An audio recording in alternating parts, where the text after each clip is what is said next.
किसी शहर के रेलवे स्टेशन पर एक भिखारी रहता था। वो वहां आने जाने वाली रेलगाड़ियों में बैठे यात्रियों से भीख मांगकर अपना पेट भरता था।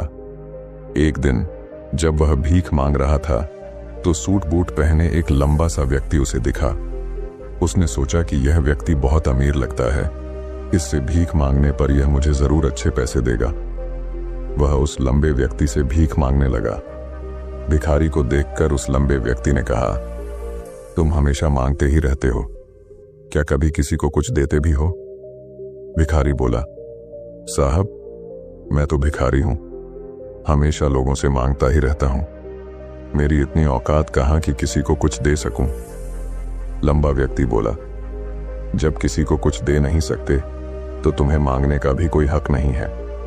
मैं एक व्यापारी हूं और लेन देन में ही विश्वास करता हूं।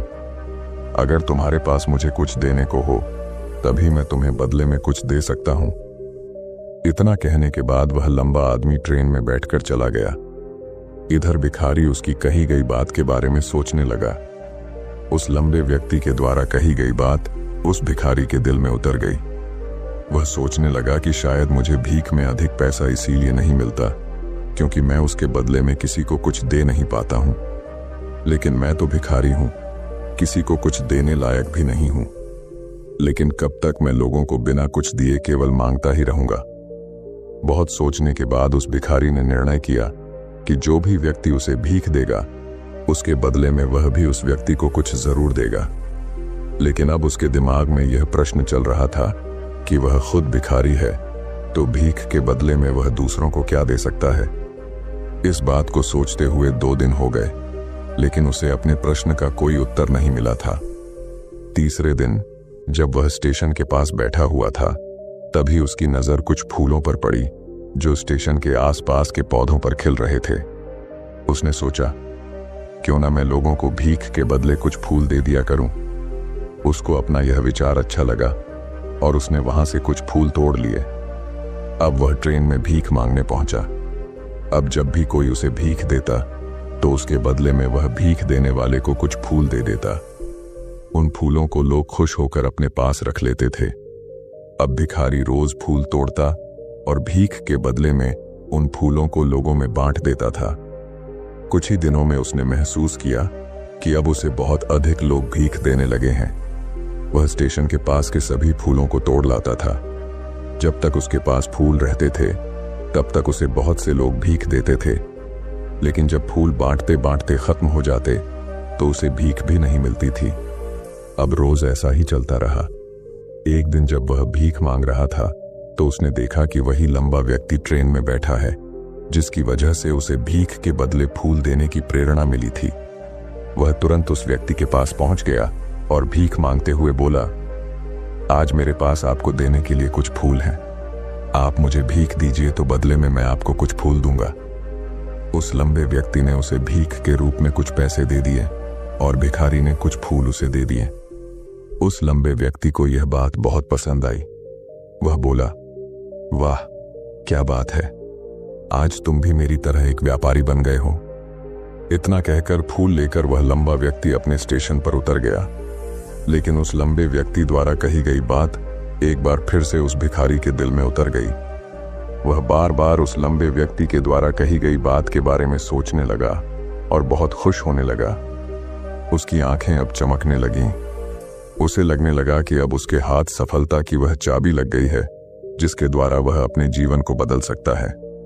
वह तुरंत ट्रेन से नीचे उतरा और उत्साहित होकर बहुत तेज आवाज में ऊपर आसमान की तरफ देखकर बोला, मैं भिखारी नहीं हूं, मैं तो एक व्यापारी हूं, मैं भी अमीर बन सकता हूं। लोगों ने उसे देखा तो सोचा कि शायद यह भिखारी पागल हो गया है और अगले दिन से वह भिखारी उस स्टेशन पर फिर कभी नहीं दिखा। लेकिन 6 महीने बाद इसी स्टेशन पर 2 व्यक्ति सूट बूट पहने हुए यात्रा कर रहे थे। दोनों ने एक दूसरे को देखा तो उनमें से एक ने दूसरे से हाथ मिलाया और कहा, क्या आपने मुझे पहचाना? दूसरा व्यक्ति बोला, नहीं, क्योंकि मेरे हिसाब से हम लोग पहली बार मिल रहे हैं। पहला व्यक्ति बोला, नहीं, आप याद कीजिए, हम पहली बार नहीं बल्कि तीसरी बार मिल रहे हैं। दूसरा व्यक्ति बोला, मुझे याद नहीं, वैसे हम पहले 2 बार कब मिले थे? अब पहला व्यक्ति मुस्कुराया और बोला, हम पहले भी 2 बार इसी ट्रेन में मिले थे। मैं वही भिखारी हूं जिसको आपने पहली मुलाकात में बताया कि मुझे जीवन में क्या करना चाहिए, और दूसरी मुलाकात में बताया कि मैं वास्तव में कौन हूं। दूसरा व्यक्ति मुस्कुराया और अचंभित होते हुए बोला, ओ, याद आया, तुम वही भिखारी हो जिसे मैंने एक बार भीख देने से मना कर दिया था और दूसरी बार मैंने तुमसे कुछ फूल खरीदे थे। लेकिन आज तुम ये सूट बूट में कहां जा रहे हो और आजकल क्या कर रहे हो?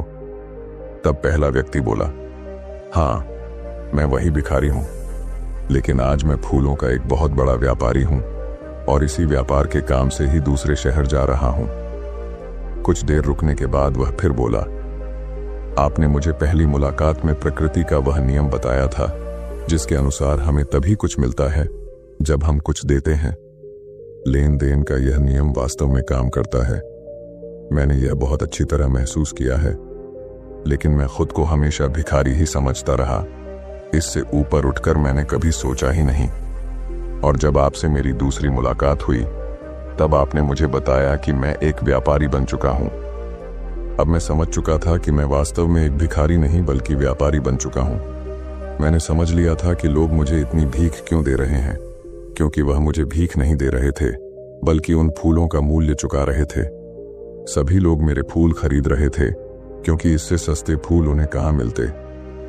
मैं लोगों की नजरों में एक छोटा व्यापारी था, लेकिन मैं अपनी नजरों में एक भिखारी ही था। आपके बताने पर मुझे समझ आ गया कि मैं एक छोटा व्यापारी हूं। मैंने ट्रेन में फूल बांटने से जो पैसे इकट्ठे किए थे उनसे बहुत से फूल खरीदे और फूलों का व्यापारी बन गया। यहाँ के लोगों को फूल बहुत पसंद है और उनकी इसी पसंद ने मुझे आज फूलों का एक बहुत बड़ा व्यापारी बना दिया। दोनों व्यापारी अब खुश थे और स्टेशन आने पर साथ उतरे और अपने अपने व्यापार की बात करते हुए आगे बढ़ गए। दोस्तों,